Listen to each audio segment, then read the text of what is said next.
영광스러운 태극기 앞에 자유롭고 정의로운 대한민국의 무궁한 영광을 위하여 충성을 다할 것을 굳게 다짐합니다.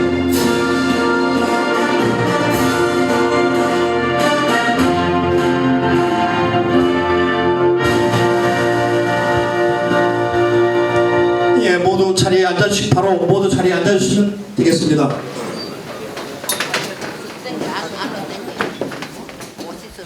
오늘 세 분을 좀 소개하기로 했는데 한 분은 지금 아직 안 오셔서 두 분 먼저 소개하고 인사 말씀을 듣도록 그렇게 하겠습니다. 먼저 중랑합 지역위원장 권한대행이신 성백진 권한대행을 소개해 올립니다.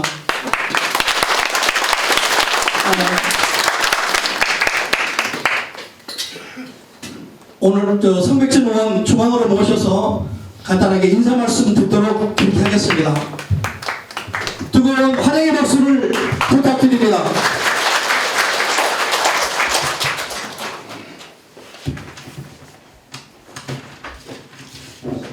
이렇게 추우신 날씨에도 불구하고 이 홀이 가득 채워주신 데 대해서 다시 한번 감사의 말씀을 드리면서 인사드립니다.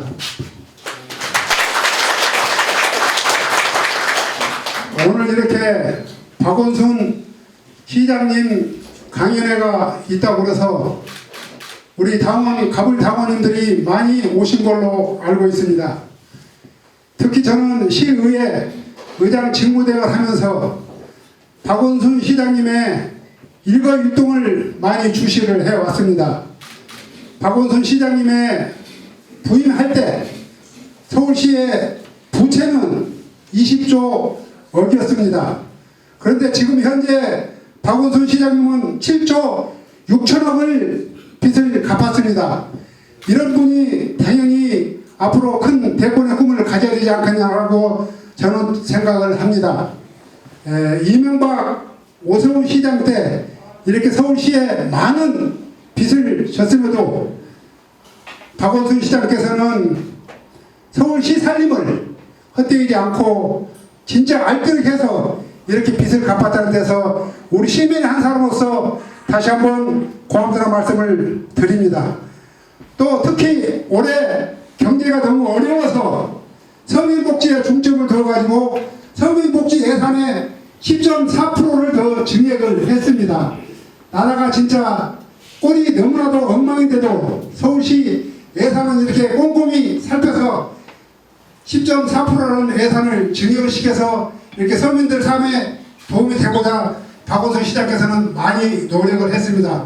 여러분들이 잘 아시겠지만은 또 박원순 시장의 그 내심 생활에 많은 매스컴을 받든가 여러분들이 언론을 통해서든가 많이 알고 계실 줄 믿습니다. 이런 분이 앞으로 우리나라에 장차 큰 힘이 됐으면 하는 뜻에서 간단하게 제가 말씀드렸습니다. 감사합니다.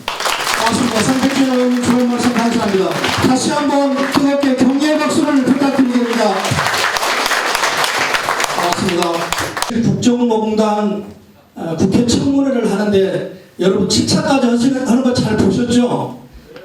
대답이 좀 시원찮습니다. 잘 보셨죠? 근데 뭔가 좀 부족하자 한 듯 싶지 않았습니까? 부족했죠? 왜요? 우리 서영기 의원이 없어서 그렇던 것 같습니다.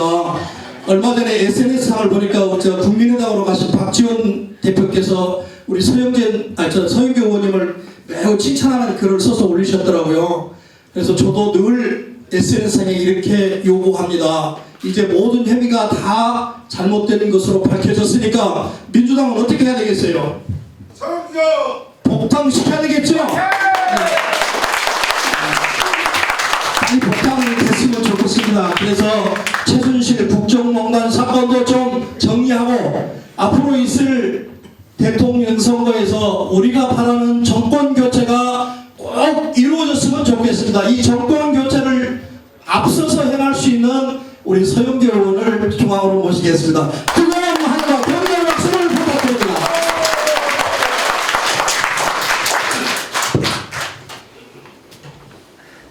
더불어민주당 당원 간담회 맞습니까?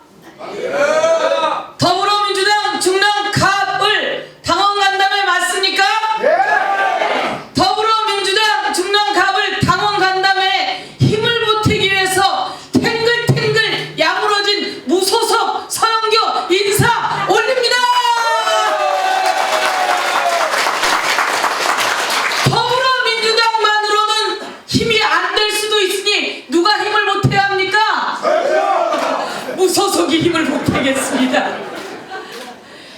2015년이었습니다. 제가 국회에서 최순실, 정윤회 청와대 출입 기록을 내놓으라고 김기춘 비서실장에게 요구했습니다. 제가 김기춘 비서실장에게 박근혜 대통령이 7시간 동안 청와대에서 뭘 했는지 내놓으라고 요구를 했습니다. 그럴 때 조윤선 정무수석이 와서 의원님 좀 봐주세요. 의원님 좀 봐주세요. 그러다가 그들이 그 출입 기록을 내지 않았습니다.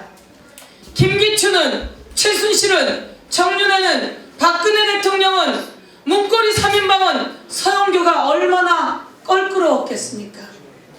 지금 최순실이 저 비선실세로 난리를 치고 있을 때 제가 2015년에 벌써 그것을 이야기하고 있었으니 얼마나 껄끄러웠겠습니까?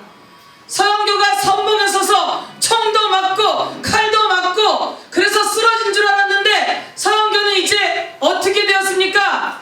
다시 살아났습니다. 누구 덕분에요? 바로 중랑 갑을 여러분 덕분에 살아났다고 감사하다고 인사 올리겠습니다.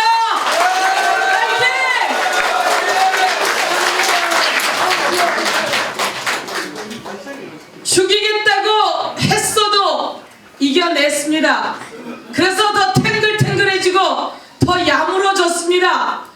제가 최순실 박근혜 정권에 시달릴 때 가장 먼저 전화하신 분이 박원순 시장님이십니다. 저 연락하지 마세요. 왜냐하면 저들이 또 시장님 공격할지도 몰라요 라고 하는데 시장님이 얘기하셨습니다. 그거 아무것도 아닌 일인데요. 힘내십시오 의원님 이라고 얘기하시면서 사실 비밀회동이었는지 모르는데 오늘 그렇게 따뜻한 남자 그리고 대한민국을 책임지겠다고 솔선수범해주시는 시장님 박원순 시장님을 오늘 초청해서 강연을 듣게 되었으니 여러분은 복 받으신 거 맞습니까? 중랑구 더불어민주당 당원 여러분 복 받으신 거 맞습니까? 플래카드에 중랑구 갑을 당원 초청 박원순 시장 강연회라고 하는 플래카드를 보고 저희 당원이 아닌 분이 저도 거기 가고 싶은데요 그리고 전화가 왔더라고요. 그래서 오셔도 된다고 했더니 다른 친구분들 많이 모시고 오셨는데 여러분 잘한 거 맞습니까?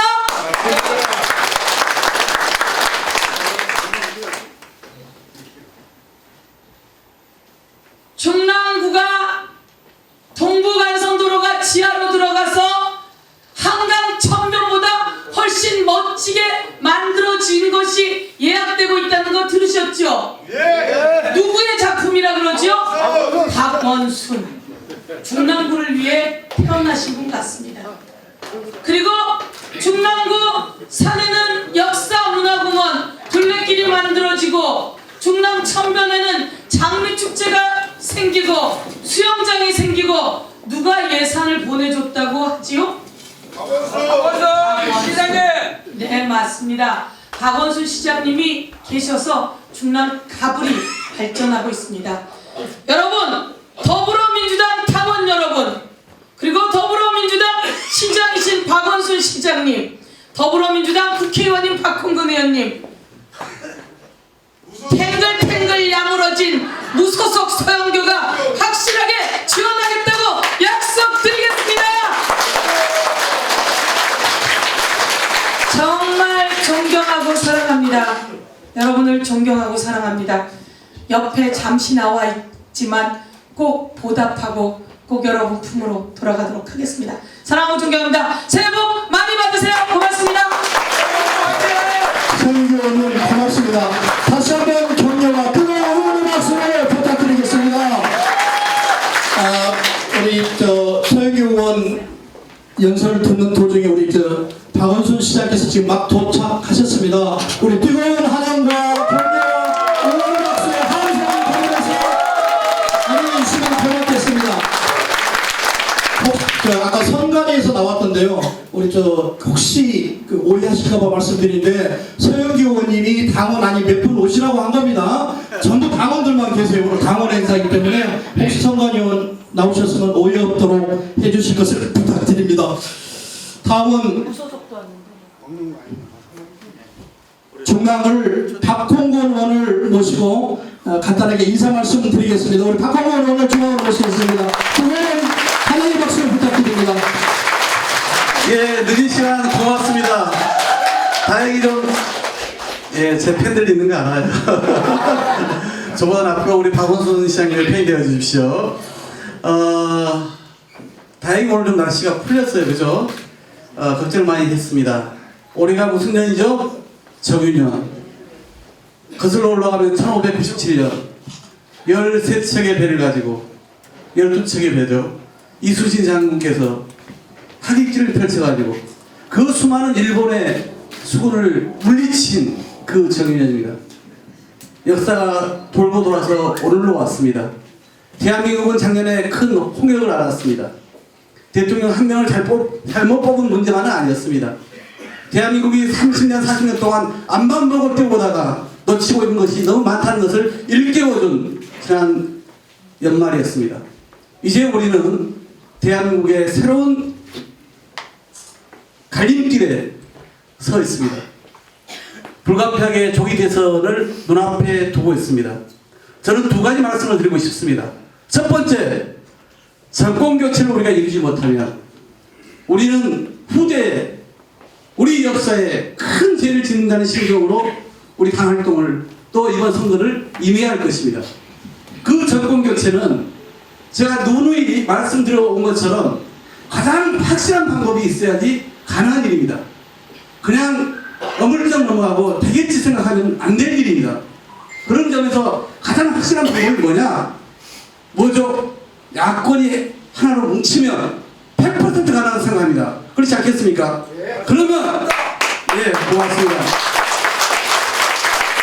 야권을 하나로 뭉치게 할 수 있는 사람이 그 사령관이 돼야 되는 겁니다. 어제 박원순 시장께서 민주당을 모선으로 해서 민주대연합 함대를 구축할 수 있는 사령관이 누구냐? 이렇게 국민들께 말씀을 드렸습니다.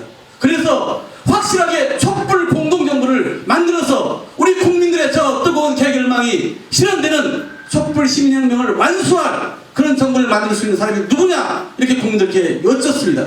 그렇습니다.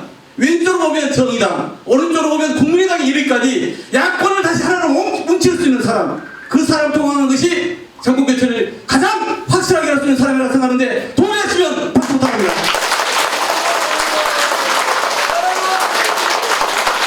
그렇습니다.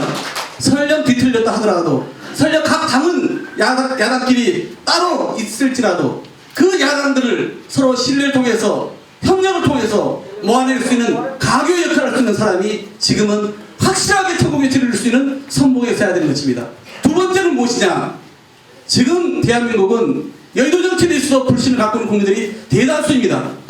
무슨 얘기를 한 거냐? 이제는 정권 교체를 넘어서 정치를 혁신시켜라. 대한민국을 손놓게 바꿔라. 이렇게 이야기를 하고 있는 겁니다.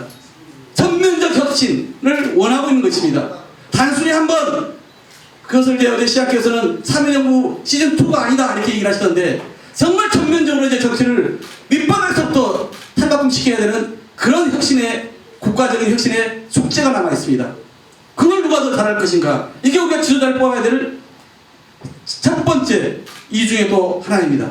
저는 그런 점에서 과거 시대가 부를 때마다 인권 검사직을 때려치고 인권 변호사로서 또 시민운동가로서 나눔 전도사로서 그리고 당당히 서울시를 정말 보란듯이 세계 반열에 올려놓고 전국의 여러 도시들을 다 따라가게끔 만들고 있는 박 시장의 그 놀라운 혁신 능력을 우리는 충분히 평가를 해야 한다고 생각합니다. 대한민국도 마찬가지가 될 것입니다. 그런 점에서 정말 대한민국을 그 적폐를 청산하면서 혁신을 정면으로 실현할 사람이 과연 누구인지 우리가 한번 똑똑히 정말 면밀하게 평가하고 검증하는 이런 과정이 있어야지 이번 대통령 선거는 반드시 이기는 선거에다가 반드시 성공하는 정부를 만든다라고 하는 이 두 가지의 숙제를 실현시키는 그런 과정이 될 것입니다. 그런 차원에서 우선 오늘 박원순 서울시장을 우리 중랑갑을 당원 동지들의 앞에 모셨습니다. 오늘 말씀을 들어보시고 그런 자격을 갖추고 있는지 잘 살펴봐 주시기 바랍니다. 새해 복 많이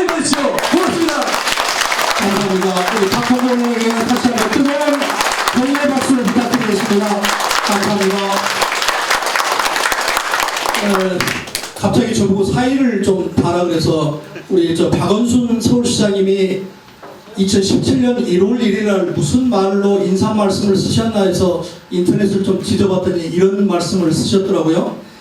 2017년 낡은 질서로부터 새로운 대한민국의 전환을 제가 책임지겠습니다. 새로운 대한민국의 설계와 혁신, 실천은 미리 준비되고 검증된 유능한 혁신가가 필요합니다. 고통 속의 국민들의 먹고 사는 문제를 해결하기 위해서는 비전과 통찰력을 가진 소통의 전문가가 필요합니다.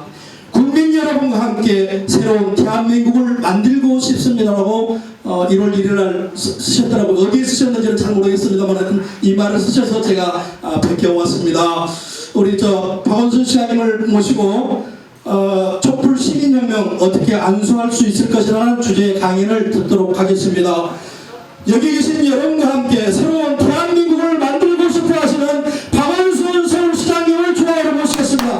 뜨거운 응원의 박수를 부탁드리겠습니다.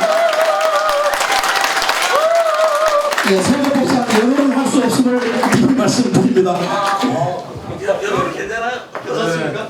네, 우리 충남 가불 당원 동지 여러분 인사드립니다. 박원순입니다.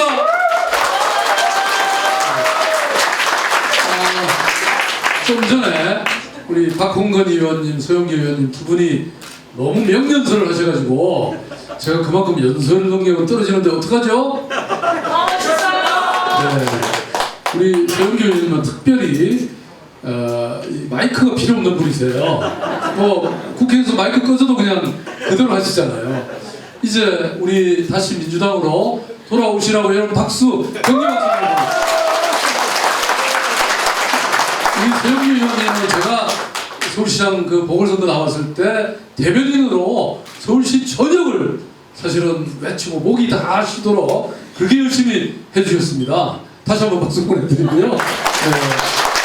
또 우리 박홍근 의원님은 사실 지금 제가 하고 있는 이 캠프에 사실 최고 대빵입니다. 지금 뭐 온갖 지금 동분서주하고 뭐 지난번에 광주도 순천도 같이 다닌 분인데 여러분 박수로 격려 한번 해주십시오. 여러분 우리가 정말 작년 한 해는 국가의 위기였습니다. 1000만 명이 광장에 나와서 촛불을 들었습니다. 여러분 왜 그러셨죠? 대통령 탄핵하라, 하야하라 그런 주장이었죠? 네. 그런 분노였죠? 네.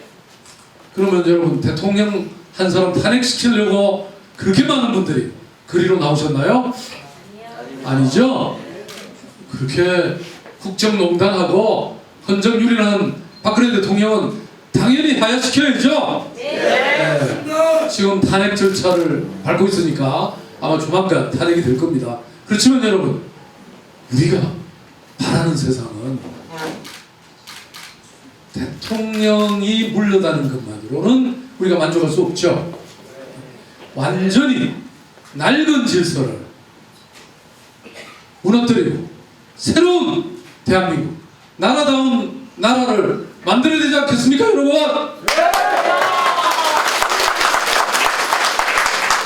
나라다운 나라가 뭡니까 여러분? 저는 무엇보다도 국민이 먹고 사는 것을 해결해 드려야 된다고 생각합니다.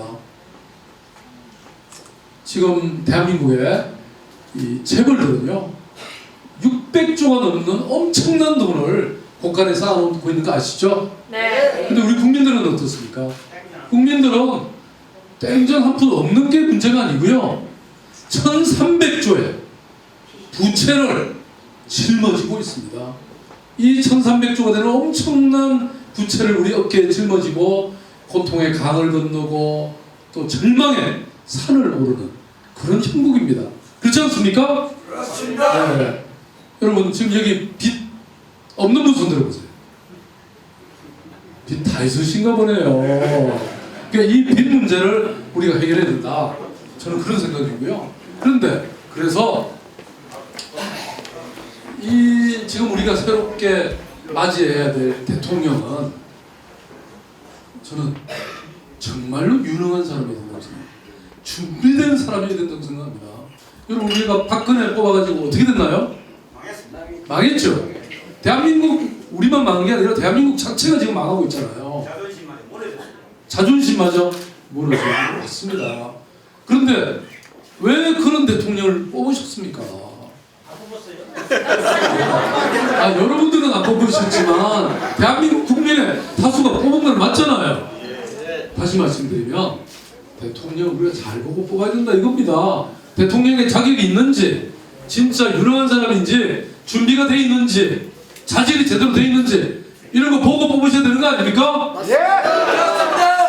지금 지내놓고 보면 어떻게 저런 사람을 뽑았을까? 어떻게 최순실이 하고 저렇게 친하고 저렇게 평생을 살아요? 우리가 뽑을 수가 있습니까, 여러분? 제대로 봐야 되겠죠? 네. 이명박 대통령 마찬가지입니다. 이명박 대통령 뽑아놨더니 여러분 뭐 했습니까? 그 사람 747 공약 어쩌고 했더니 그거 다 지켰나요? 7% 성장했나요? 4만 불 달성했나요? 네, 여러분 공약은 절대 믿으면 안 됩니다. 앞에서 큰 소리 치는 사람 믿으면 안 됩니다.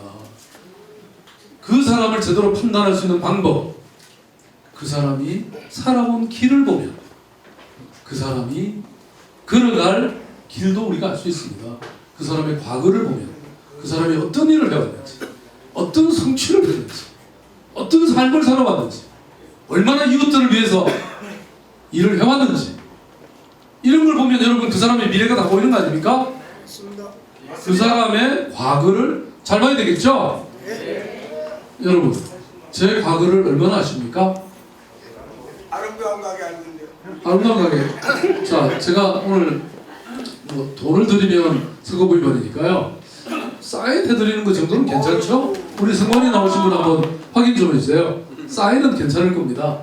좀 하나 맞추셨으니까 사인 하나 해드리고. 또 참여연대 사무총장 그거 저 사인해주세요. 가만 계세요. 참여연대. 또 희망제약소. 오야 그 저기 누구시 손 들어보십시오.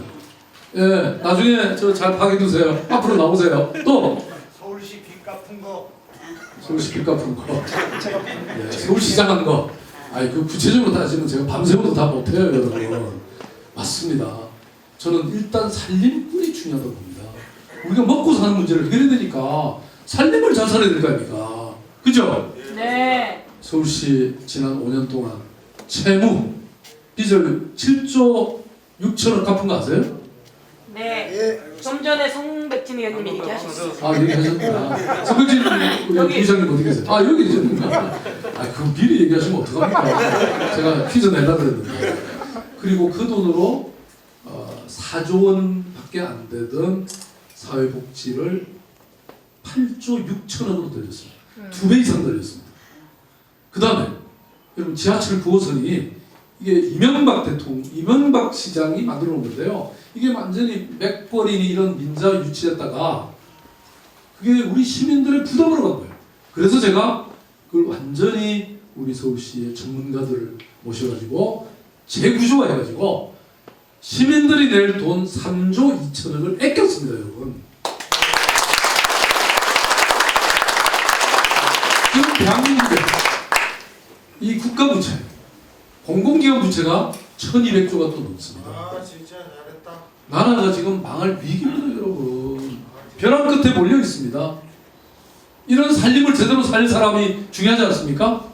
맞습니다. 그렇죠. 네. 두 번째, 살림만 잘 사는 게 중요한 게 아니고 우리 국민들이, 시민들이 이런 고통을 어루만지고 그리고 그분들과 늘 함께하고 그리고 그분들을 위해서 뭔가 대안을 만들고 이런 능력을 가져야 되는 사람이겠죠? 네. 지금 여러분 우리 서울시를 포함해서요 전국에 노동자가 1,800만 명 있습니다. 그 중에 절반이 800만 넘게 이분들이 비정규직 노동자입니다. 여러분 비정규직 노동자 혹시 여기 계신 분 손 들어보세요. 네, 비정규직입니다. 여기 제법 계시잖아요. 왜냐하면 대한민국에 1,800만 명이면요 가족까지 치면 대한민국의 절대 다수가 노동자입니다. 그리고 그 노동자의 또 절반 이상이 비정규직이라는 거예요. 비정규직은 뭐냐? 내일 잘릴지 모르는 사람들이에요. 그러니까 자기 삶에서 내일을 기획할 수가 없는 사람들이에요. 그리고 월급도 훨씬 낮습니다. 그리고 이분들이 언제 잘릴지 어떤 노동 조건을 강요해도 꼼짝 못하는 사람들입니다. 그런데 서울시는 이분들에게 완전히 정규직으로 만들었습니다.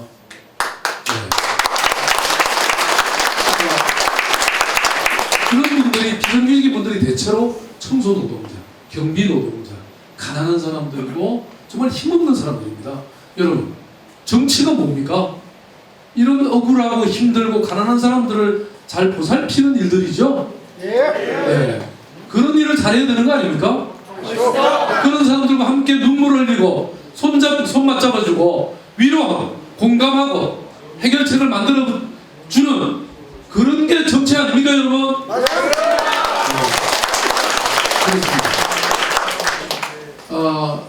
제가 보니까요, 강남 사거리에 가니까 요새는 조금 줄긴 했습니다만은 대기 노동자들, 그러니까 뭐라고 그러죠? 술 마시면 이제 데려다 드리는 대리기사들, 대리운전 하시는 분, 이분들이 몇천 명 있는데요. 그 사람들이 겨울철에 갈 데가 없는 거예요. 추위에 벌벌 떨고 있어요.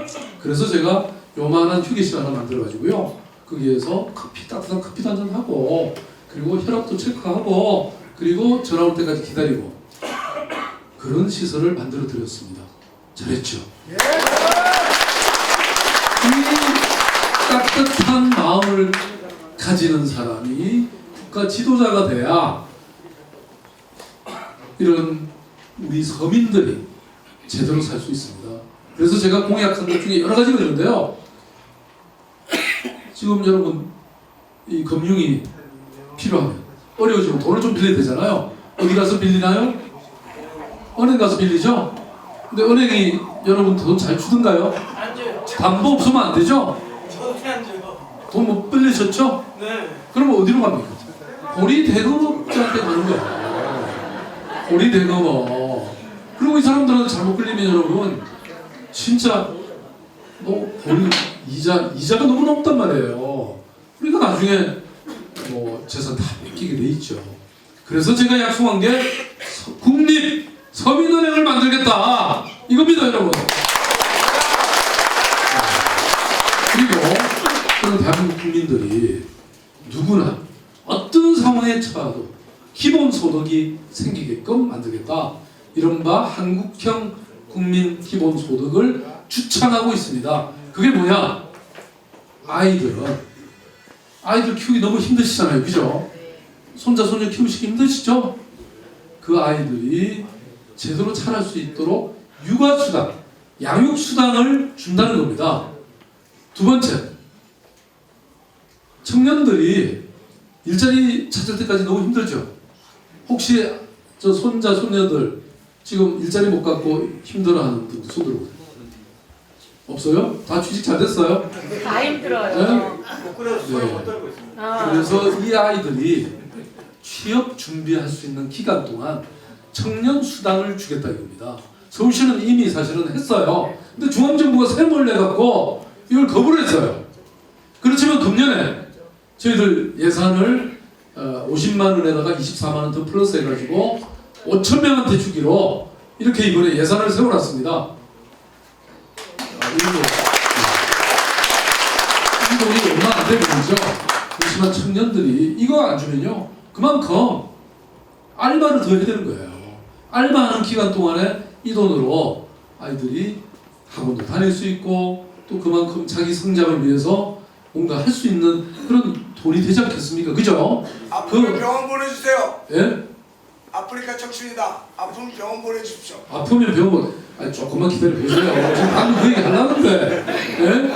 그 다음에 세 번째, 이제 이렇게 성년이 되면 방금 말씀하신 것처럼 누가 환자가 한 명이 생기면, 특히 4대 중증 질환이라든지 이런 거 생기면 그 병원비를 도저히 감당할 수가 없는 거예요.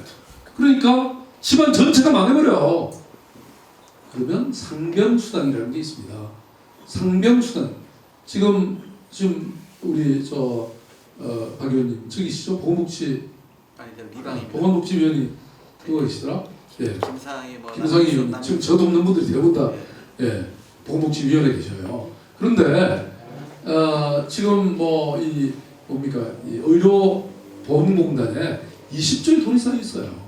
저는 그거 얼마든지 쓸 수 있다고 생각합니다. 그래서 상병수당을 드린다는 겁니다.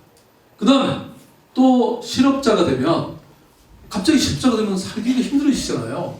그럼 뭘 드려야 돼요? 실업급여 수당을 드려야 되는 거예요. 그 다음에 또 어르신 여기 계시잖아요. 지금 기초연금 받으시죠? 받으시는 분 손 들어보셔요. 깎이고 없습니다. 네, 별로 안 되죠? 별로 안 되죠 돈이.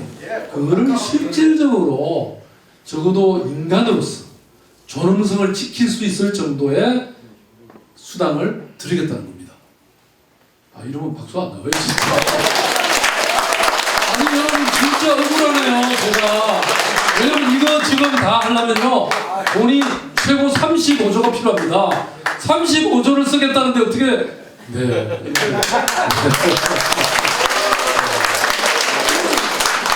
여기 승관이 직원들이 나와 있는데요. 그러니까 저를 지지해 주십시오. 이러면 절대 안 됩니다. 그건 선거법위반입니다. 그렇지만 정책을 설명하는 건 괜찮다 그래서 제가 이렇게 여러분들에게 자랑스럽게 설명드리고 있는데요. 아까 제가 살림꾼이라고 말씀드렸죠? 저는 벌써 국가 살림에 대해서 준비를 다 해놨습니다. 국가 예산을 전부 분석해 보니까 이게 뭡니까? 이 50조가 넘는 55조 6천억 정도 되는 돈을 우리가 세이브할 수 있겠더라고요. 그러면 35조 들어가는 이 우리 한국형 국민 기본소득을 할 수 있다는 겁니다. 이건 여러분 의지의 문제 아니겠습니까? 그죠? 본인이 하겠다면 할 수 있는 겁니다. 예를 들면 이명박 대통령이 강바닥에 22조를 처박느냐 아니면 우리 국민들을 위해서 국민들이 정말 살아갈 수 있도록 그렇게 만드느냐 그건 결단의 문제 아닙니까 여러분? 네. 그런데 그러면 이 돈은 된다고 하지만 그 돈을 써가지고 그게 낭비 아니냐 이렇게 또 주장하는 사람들이 많아요. 그런데 여러분 서울시가 이렇게 4조를 8조 6천억으로 늘렸더니 거기에 22만 개의 일자리가 생긴 거예요. 왜냐? 서울시는 지금 어린이집을 국공립 어린이집을 1000개를 지금 짓고 있습니다. 1000개를 다 완성해서 짓는다고 하면 여러분 어떻게 되세요? 그러면 어린이집 하나에 보육교사와 보육원장과 뭐 또 자동차 운전하는 분과 이런 분들이 10명은 더 생기죠? 그러면 1000개면 10,000개의 일자리가 생기는 거예요. 그 다음에 어르신들 이제 장기 요양시설에 가셔야 되잖아요. 그죠? 나중에 누군가 가죠. 나이가 자꾸 들면. 예? 예. 송백진 부장님 안 가실 거라고요? 그럼요. 언젠가는 가시죠. 그런데 이 장기 요양 보호사라는 직업이 있습니다. 근데 이분들이 지금 그냥 근골격계나 고통 나가고 뭐 월급도 얼마 안 되고 저는 이거 제대로 보장해야 된다고 생각해요. 이런 일들이 정말 따뜻한 마음을 가지고 이런 일을 하지 않으면 절대로 불가능한 일입니다. 그런데 아까도 말씀드렸지만 돈이 엉뚱한 데 쓰이기 때문에 이것만 제대로 하면 이 모든 것이 가능하다는 것을 지금 서울시가 보여드리고 있잖아요. 그죠? 네. 그러니까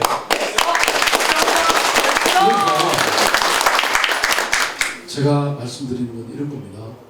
정말 우리가 다음에 고용하게 될 대통령은 준비된 사람이 된다는 겁니다. 사실 저도 지금 제가 만 5년 서울시장이 지난 거 아시죠? 조선시대 한성 8년까지 다 합쳐도 제가 최장수 시장이 됐습니다, 여러분. 그런데 서울시장 잘했죠?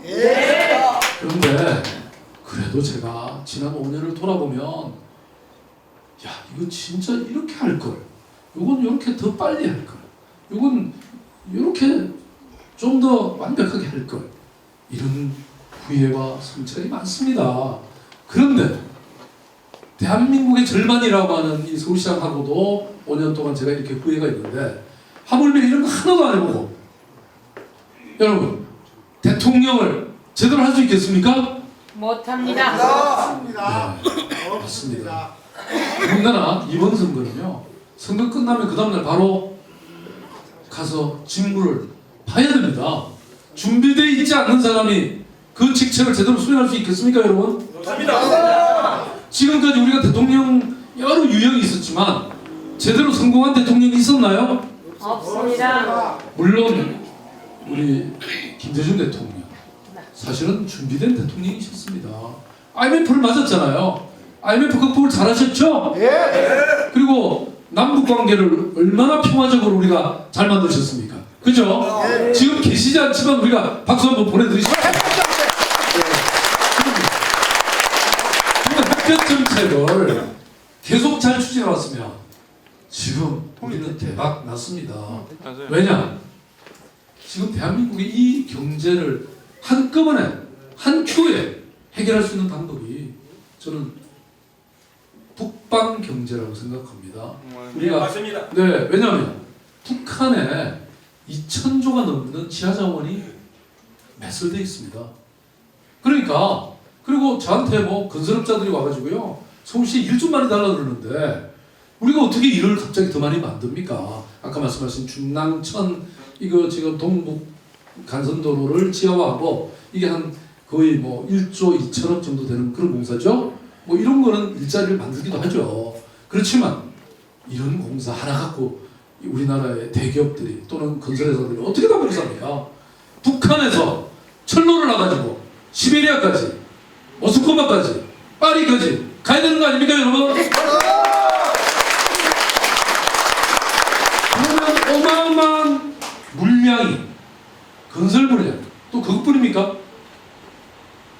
예컨대 철강회사 같은 게 북한에 하나 만들어지면 북한의 무연탄과 철강이 많거든요. 거기다 일관제설소 하나 만들면 산업의 쌀이라고 하니까 북한이 근대화되는데 도움이 되고, 그리고 더 나아가서 우리가 그 철강을 생산하면 바로 중국으로 바로 수출할 수 있겠죠.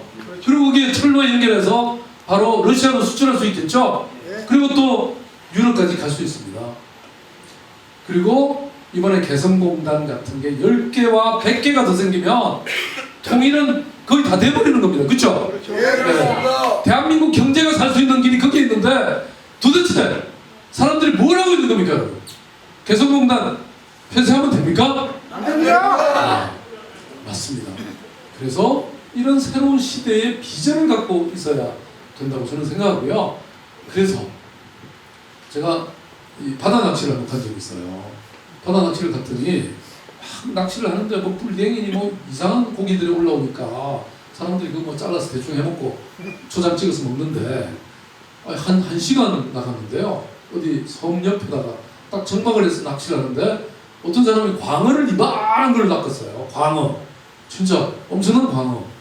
예. 그러더니 그 일행 중에 저희 같이 간 사람이 한 50명 되는데 여러 팀이 있었어요.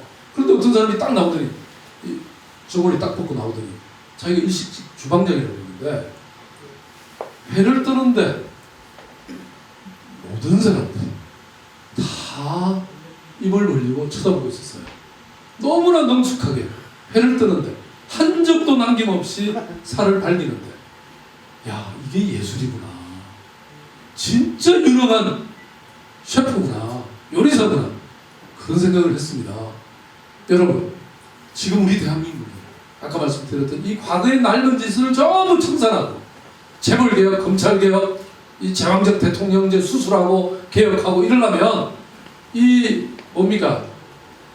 수술 칼을 딱 잡고 정말 한치의 실수도 없이 이걸 제대로 수술해내는 그런 유능한 의사가, 유능한 요리사가 필요하지 않습니까?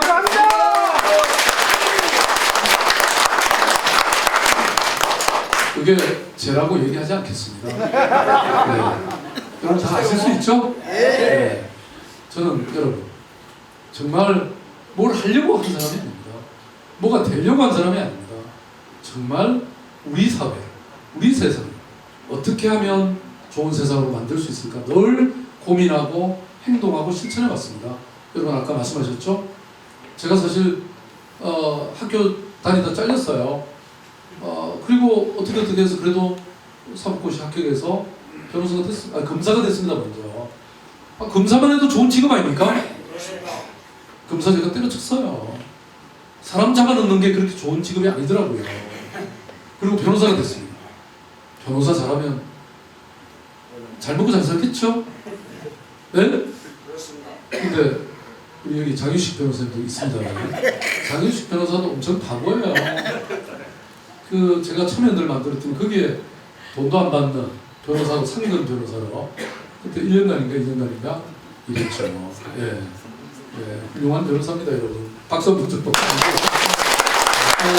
제가 그 변호사를 인권 변호사를 했습니다. 정말 억울하게 감옥간 사람들을 변론했습니다. 여러분 뭐 미문화운 사건이니 그때 뭐 저기 누구야 이 본인 성고문 사건이라든지 뭐 이런 것들 제가 다 변론했죠. 지금도 길 가다가 예? 저한테 인사하는 사람들이 있습니다. 그때 제가 변론을 받았다고. 근데 따져보면 그때 변론비 준 사람 별로 없어요. 지금 국회의원들 중에도 변호사 비용 안 준 사람들 많아요. 저기 지난번 윤우덕 의원 또 저 전주에 누굽니까 김성주 의원 서울대 국사학과 다니다 감옥 갔는데 제가 변론했는데 아직도 변호사 비용 안 주고 있어요. 네. 그리고 또 제가 변호사를 하다 보니까 변호사를 때려쳤어요. 시민운동을 했습니다. 참여연대를 만들었습니다. 참여연대에서 부패방지법 만들었죠. 국민기초생활보장법 오늘날의 사회복지의 근간이 되는 그 법을 만들었습니다. 소액주주운동에서 재벌 개혁했습니다. 그 다음에 낙선운동한 거 여러분 기억하시죠? 저한테 걸렸으면 그때 혼났어요. 이 두 분은 절대로 그럴 분이 아니신데 그때 거의 서울에서는요 저희들이 집중적으로 낙선시키려고 했던 사람이 거의 99%가 들어섰습니다. 네. 무서웠죠? 그때가 제가 더 잘 나갔는데 사실. 네.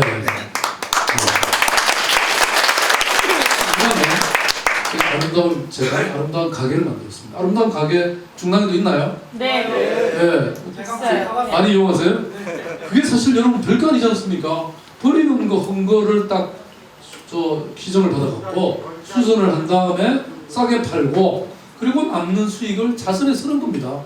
그게 지금 매출액이 400조가 넘어요, 여러분. 400억. 맞아요. 400조는 국가 예산이 있어요.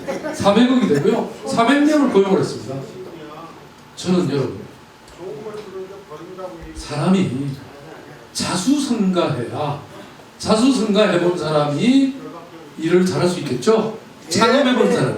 근데 남의 아버지가 한 거 상속받은 사람이 여러분 잘할 수 있나요?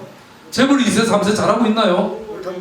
자기 기업 망쳐먹는 사람 많죠? 네. 저는 여러분들이 잘 찾아보십시오. 누가 자수성가를 했는지, 누가 상속받은 사람인지. 대한민국을 완전히 새롭게 만들 수 있는 그런 사람은 이런 정말 대한민국의 위기와 또 대한민국의 이런 새로운 국가를 만들어가는 정말 나라다운 나라를 만들어가는 그런 사람인지 여러분 겉으로 큰 소리치고 뭐 공약하고 이런 게 아니고 그 사람이 해온 것을 다 자세히 보면 그 내용을 다 잘할 수 있다고 저는 생각하고 그런 것을 제대로 할 수 있는 사람이 누구냐?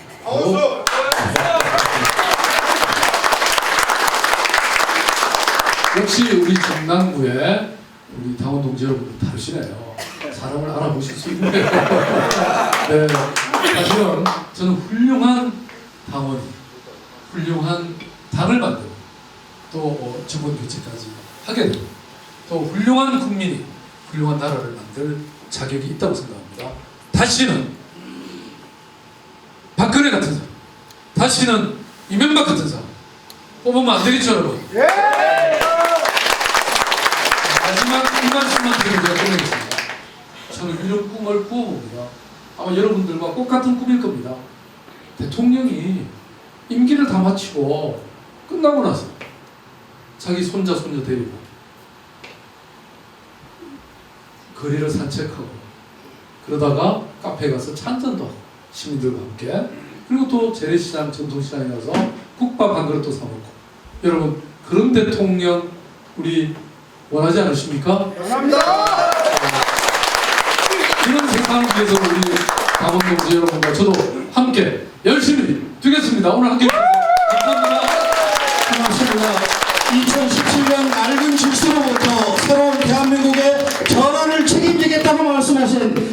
박원순 시장님께 다시 한번 뜨거운 응원의 박수를 부탁드리겠습니다.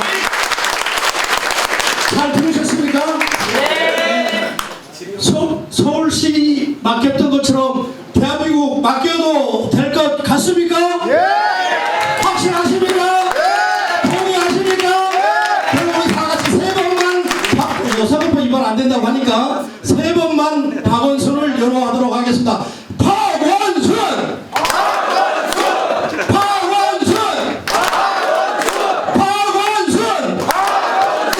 고맙습니다. 다시 한번 박수 부탁드리겠습니다. 다음은 우리 서울시장님과 질의응답을 진행하도록 하겠습니다. 질의응답 형식은 질의하실 분은 손을 들어주시면 제가 지명하는 것으로 하겠습니다.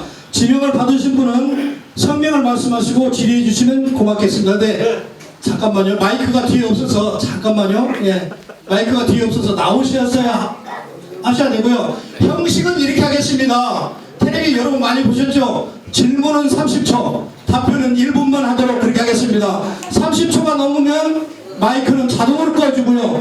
중복된 질문을 하시면 사회자가 카트하도록 그렇게 하겠습니다. 그래도 괜찮겠습니까? 네, 고맙습니다. 그럼 지금부터 시장님 이쪽으로 조금 모시고 의자에 앉으셔서 하실까요?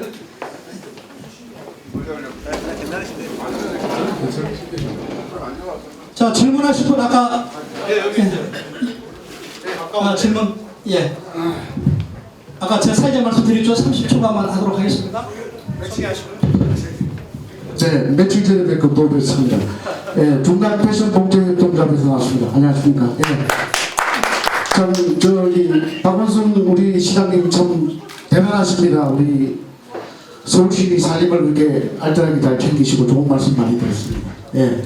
그래서 아까 우리 일자리라든지 먹거리라든지 이런 부분에 대해서 말씀하셨는데 이 동네가 대표적인 그 도시경 산업 지역입니다. 봉제 공장이 밀집 지역이 되어 있고 약 한 4,000개 공장에 10만 명 정도가 종사를 하고 있는데 일거리나 일자리를 또 고용을 창출을 하라고 얘기를 나라에서 해놓고 지금 뭐냐면은 고용을 하고 있는데 실질적으로 뭐냐면 고용하면서 범법자가 되어 있어요. 4년, 5년 이분이 오래 있어도 걱정이고 당장 나가도 걱정이고 왜냐면 오래 있다가 내년이나 내후년에 퇴직하면은 퇴직금을 물어줘야 되는데 당장에 월급도 못 주고 있는 이런 실정에서 이런 부분에 대해서 나라에서 분명하게 책임을 져야 된다. 그래서 몇 가지를 제안을 하는데 이 대기업과 중소기업과 그 다음에 영세한 사업장은 구분을 해야 된다. 이 뭐 세금은 세금대로 내고 있고 월급을 주고 예 이제 다 끝났습니다. 예.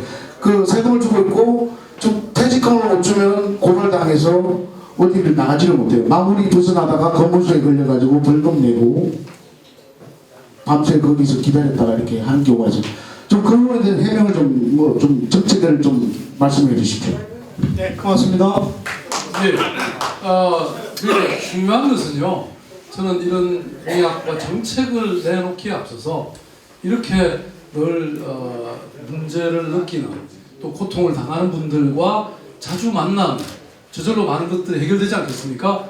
그 뵌 게 언제죠? 한 20일 됐습니다. 20일 됐고 20일 만에 다시 또 말씀하셨으니까 제 귀에 이제 완전히 입력이 됐습니다. 제가 서울시 차원에서 할 수 있는 거는 빨리 할 것이고 그것이 중앙정부가 필요한 이런 일단 시켜주셔야 뭐 하는 거죠. 그렇죠? 네? 네, 시켜주시면 잘하겠습니다. 답변 되셨죠? 네, 박수 부탁드리겠습니다. 다음 질문하실 분, 예. 자, 아까 말씀드렸습니다. 중복 안 되게 짧게 해주세요. 예, 시장님 고맙습니다. 저는 개인적으로 시장님 한 3년 전부터 사랑해요. 그건 이제 제가 개인적인 얘기고요. 어쨌든 제가 그 서울 전 지역에 복지관 이렇게 1년에 한 100회 정도 이상 공연을 다니거든요. 근데 그때만 해도 박원순 시장님을 전부 다 모르시더라고요. 서울시장 아시는 분 손 들어보세요. 상대 이렇게. 또 손 드시는 사람이 별로 없었는데 지금 많이 듭니다. 지금 제가 이제 여기 나온 것은 우리 시장님 여기서 자랑을 좀 할 줄 알았더니 자랑을 안 하시더라고요. 그래서 그 자랑을 제가 오늘 많이 했는데 네, 한 애들하고 저는 중화동 살고 있습니다. 근데 중화동에 민원이 있을까나 그거에 구청장, 문병구 구청장도 3샐러드까지 자기가 그 예술가를 꼭 한다고 했고, 정치인도 그건 자기들 꼭 한다고 했었는데, 이번에 박홍근 의원님이 그걸 한다고 저는 믿들 안 했어요. 하도 정치인들이 거짓말을 했었는데, 우리 박홍근 의원님, 또 우리 시장님이 지금 시공하고 있죠. 그래서 그거 빨리 시일에 완공해 주시면 고맙겠습니다. 네, 감사합니다. 예, 아이고 감사합니다. 제 대신 말씀해 주셔가지고. 근데 사실은 이것도 소통의 힘이라고 생각하는데요. 그 사람이 구중궁궐에만 살면 뭐 이게 백성이 고통당하는 것도 어떻게 합니까? 어쨌든 여러 기회로 사람들을 만나야 되고, 또 특히 우리 이제 여기 정치인들, 우리 두 분 의원님이나 시의원님들 이렇게 뭐 여러 가지 형태로 저희들한테 이렇게 제안을 하시죠. 그러면 당연히 검토해서 가능만 하다면 당연히 해드려야 되고요. 네, 그거 제가 다 봤으니까요. 우리 중랑의 지금 이 공제 패션 산업에 대해서는 진짜 제가 각별히 신경 써가지고요. 꼭이요. 제대로 하겠습니다. 파이팅! 네, 고맙습니다. 네, 다음 질문 받겠습니다. 고맙습니다. 저도 그 먹거리를 말씀드리겠습니다. 제가 중랑 패션 협동조합 이사장 노호선입니다. 먼저 뵙죠. 네, 너무 감사합니다. 근데 저는 이제 중랑의 먹거리가 봉제입니다. 사실 절반 이상이 되거든요.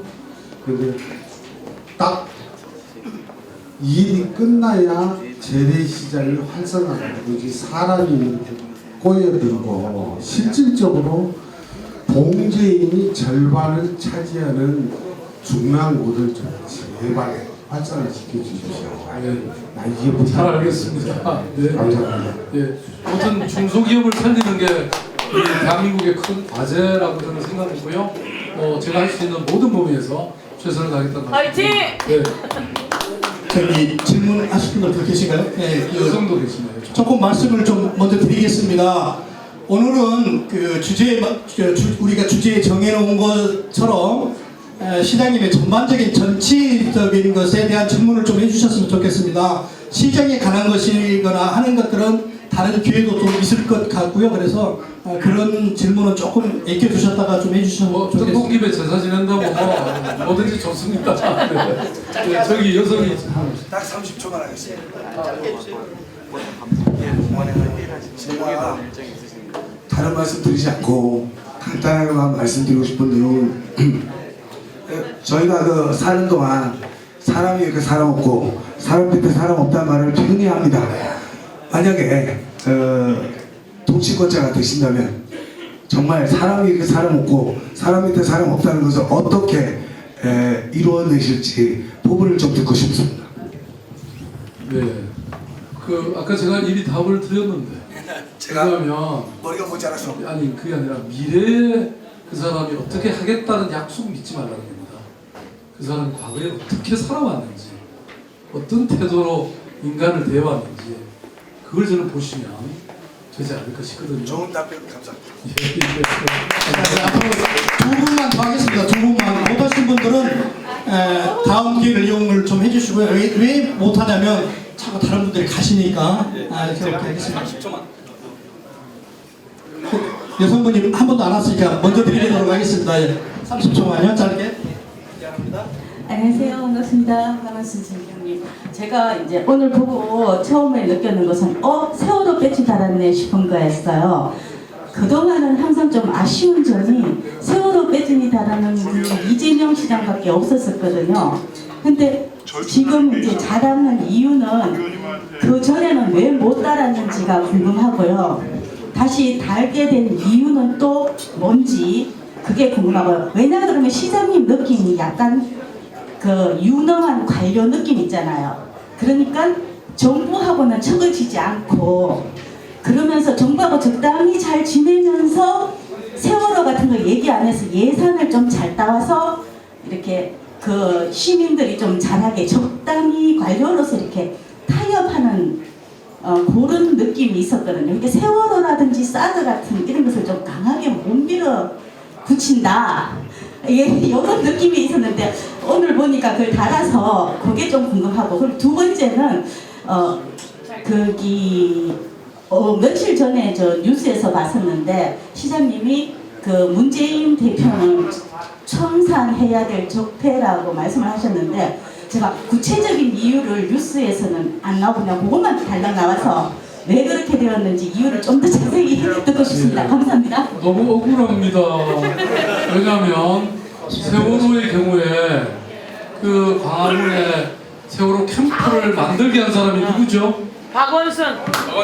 그거를 허용해서 지금까지 세월호 유가족들이 그 가슴 아픈 한을 달래면서 시민들과 늘 함께 할 수 있었던 그 장소가 어디 있습니까?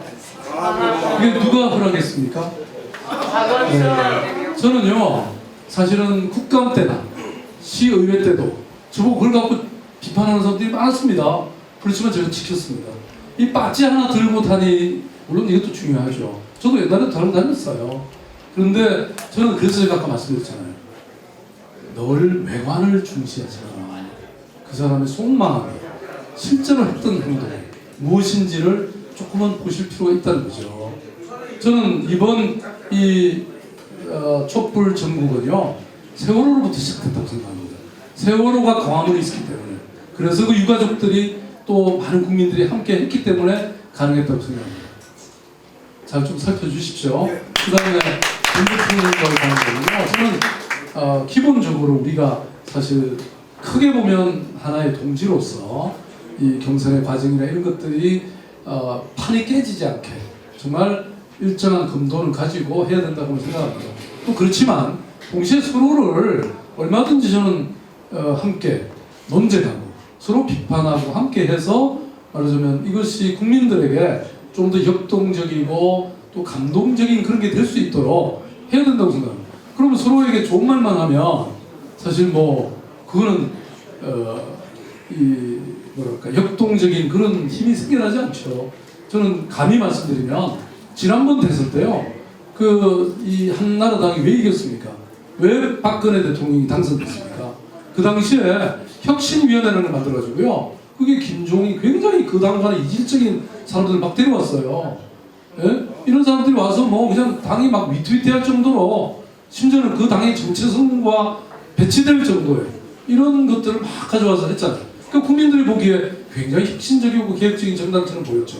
근데 우리끼리 그런 예컨대 이견이 없는 한 목소리만 나온다고 하면 저는 이건 하나도 재미없는 경선이 되고 그러면 결과적으로 저는 이게 역동적인 선거가 안 돼서 결국 본선의 경쟁력을 저는 약화시킬 거라고 봅니다.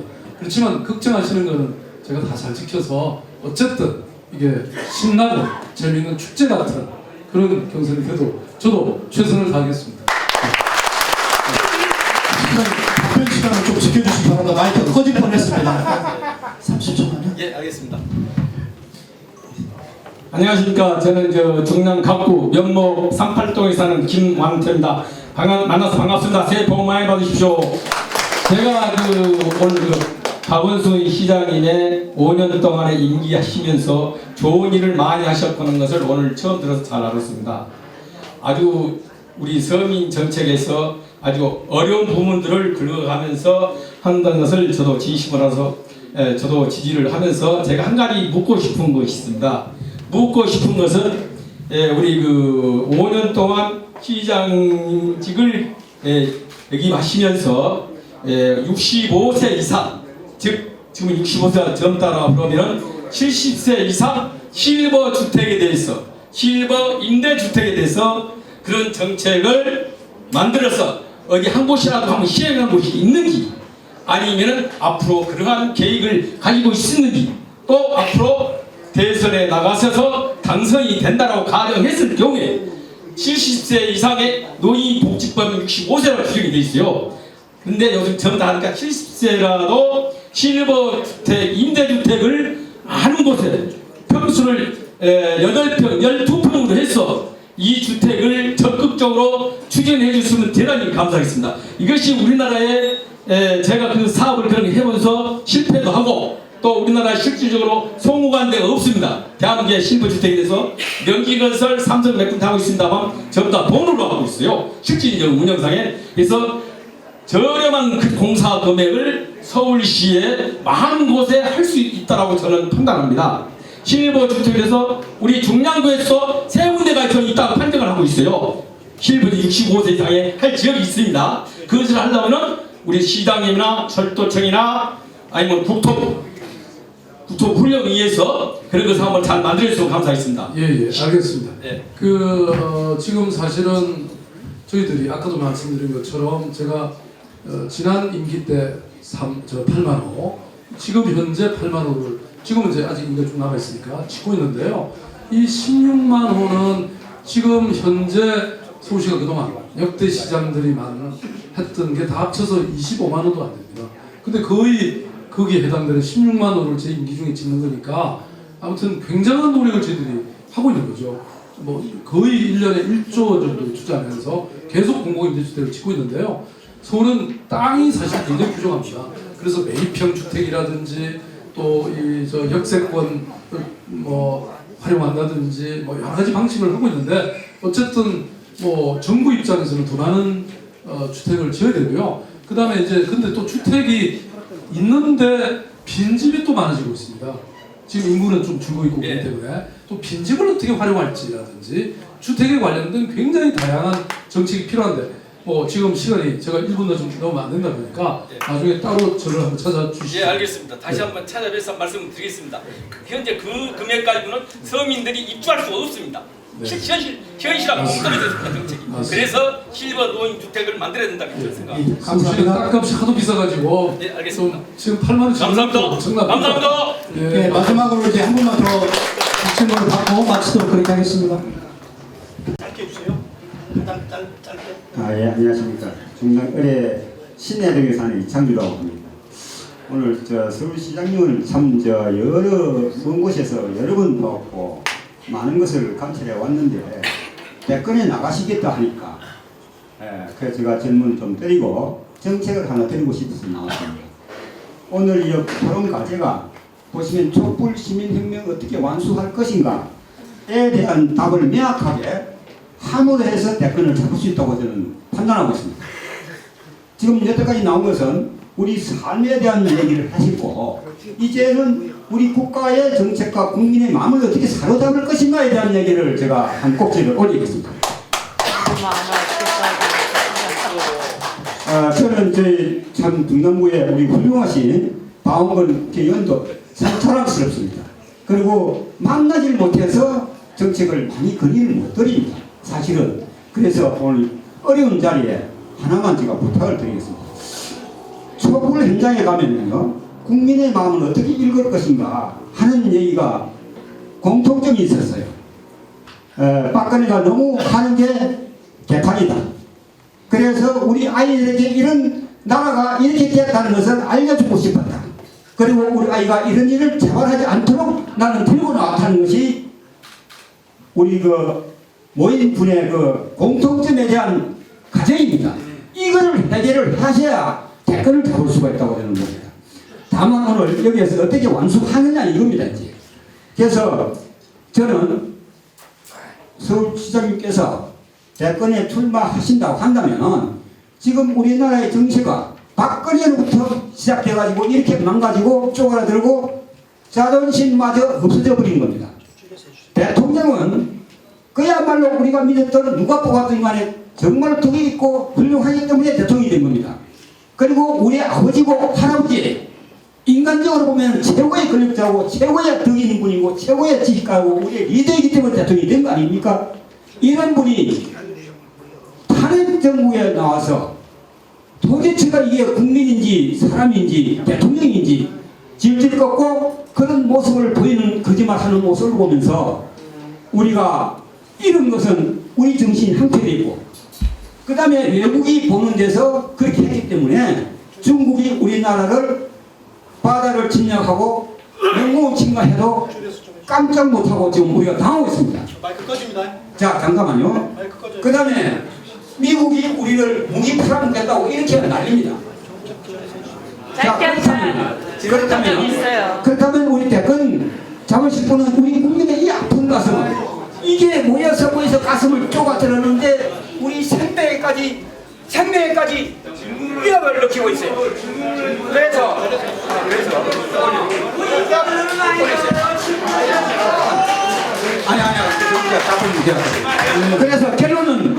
제가 우리가 이거를 함으로해서 세 가지를 답을 만들 수 있는 방법이 있어요. 그것은 뭐냐?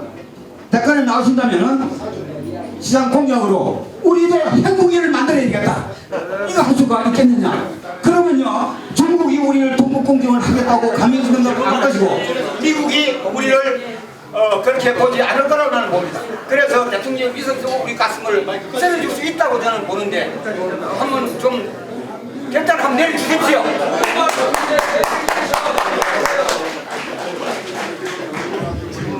질문이 조금 길었습니다. 답변은 더 짧게 하겠습니다. 예. 네, 뭐 우리 국민들이 여러 이슈에 대해서 여러 가지 생각이 있으시니까요. 저는 아까도 제가 말씀드린 것처럼 이런 걸 사실 토론의 마당에 올려놓고 우리가 이런저런 많은 토론을 하면 좋겠죠, 여러분. 네, 그 혼자 가진 생각이 아니 뭐 대통령이 아니라 대통령 할아버지를 하더라도 그 생각이 반드시 옳다는 보장이 없잖아요. 그렇기 때문에 늘 그런 걸 토론하고 이런 그 중에서 좋은 것을 선택하는 이런 능력을 가진 사람이 중요하지 않겠습니까? 예. 네, 그걸 잘 판단하시는 것 같아요. 네, 감사합니다. 여러분 오늘 강연 잘 들으셨죠? 다시 한 번만 오늘 참석하신 분들에게 묻겠습니다. 우리 박원순 시장에게 대한민국 맡기셔도 되겠죠? 대한민국 맡기는데 여러분들이 도와주실 거죠? 고맙습니다. 지금까지 강연을 모두 마치겠습니다.